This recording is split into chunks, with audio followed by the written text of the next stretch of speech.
The skies over Tehran roared with the fury of war last night as 60 Israeli fighter jets unleashed a meticulously planned assault on Iran's critical infrastructure. I had mentioned in a video earlier today that attacks would occur, and now reports are beginning to emerge confirming these operations, marking a pivotal moment in the Israel-Iran conflict. The timing was no accident. Israel coordinated with foreign embassies in Tehran, including those of Australia, New Zealand, Canada, Britain, and others, securing the evacuation of diplomatic personnel before striking in Iran's early morning hours. The primary targets were Iran's innovation centers and nuclear facilities, particularly those tied to defense research, with Israel's Defense Ministry website confirming successful hits on missile launch sites just hours ago. These strikes, however, are only the opening salvo.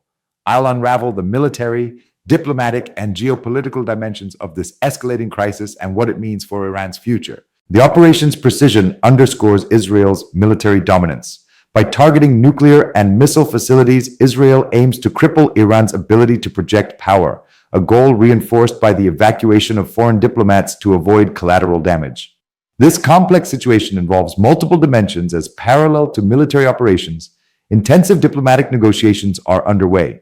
Verified reports indicate Ayatollah Khamenei and senior Islamic Revolutionary Guard Corps leaders have relocated to Oman via 3 separate flights, a move signaling the regime's vulnerability.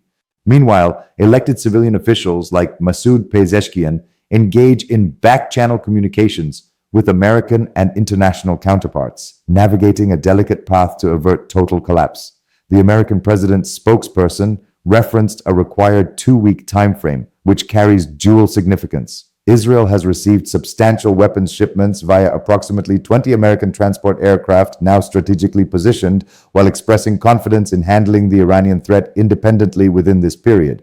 Iran, however, has requested the same timeframe to formulate its position through negotiations, actively involving European powers, as evidenced by Foreign Minister Abbas Araghchi's Geneva discussions with British, French, German, and other European representatives, recognizing that any sustainable resolution requires broader international consensus beyond just American involvement. The diplomatic flurry reveals Iran's precarious position. Unconfirmed reports from Persian-language media outlets based in Canada suggest intriguing internal developments. Current Iranian officials like Pezeshkian reportedly resist reinstating the hardline Shia leadership now in Oman. Indications are that senior IRGC officials and Khamenei associates may not return immediately, as their permanent removal would constitute the regime change desired by a coalition including the United States, Israel, Western nations, the UAE, and Saudi Arabia. This coalition sees Iran's current system as a persistent challenge, drawing parallels to Syria's crisis, but aiming to avoid complete governmental disintegration. A potential transition toward democratic governance under figures like Pezeshkian could stabilize the region, but it hinges on the disintegration of Iran's internal power structure during this 2-week window. Israel's apparent operational success, combined with Iran's political fragmentation, creates a unique moment where military consolidation and diplomatic finalization converge, Israel completing strategic objectives and Iran navigating a political transition.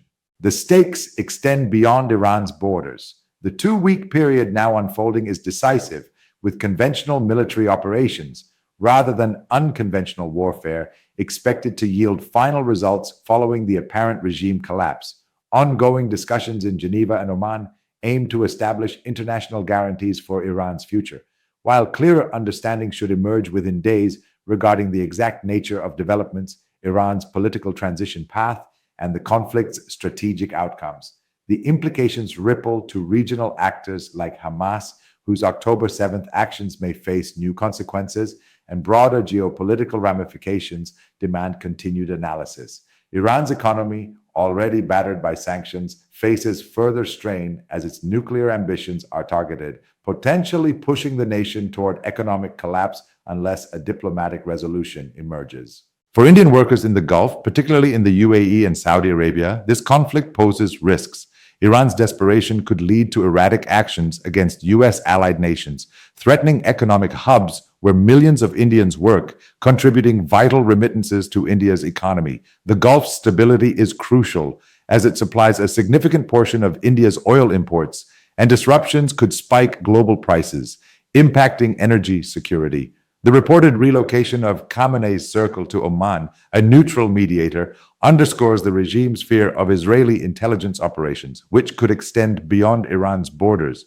Russia and China, Iran's former allies, remain silent, prioritizing ties with Gulf states, leaving Iran isolated as no Islamic nation, not even Pakistan, openly supports it.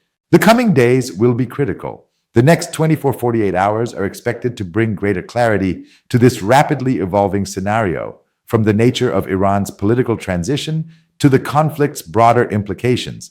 Israel's strikes have set the stage for a potential transformation in Iran's political landscape, but the path forward remains fluid. A collapse of the 46-year theocratic regime could usher in a new era, but at a cost to ordinary Iranians who face economic hardship and political uncertainty. As military operations and diplomatic efforts converge, the world watches a nation at a crossroads with the potential for seismic change in the Middle East. Stay tuned as we continue monitoring this historic moment for updates on Iran's fate and its ripple effects across the globe.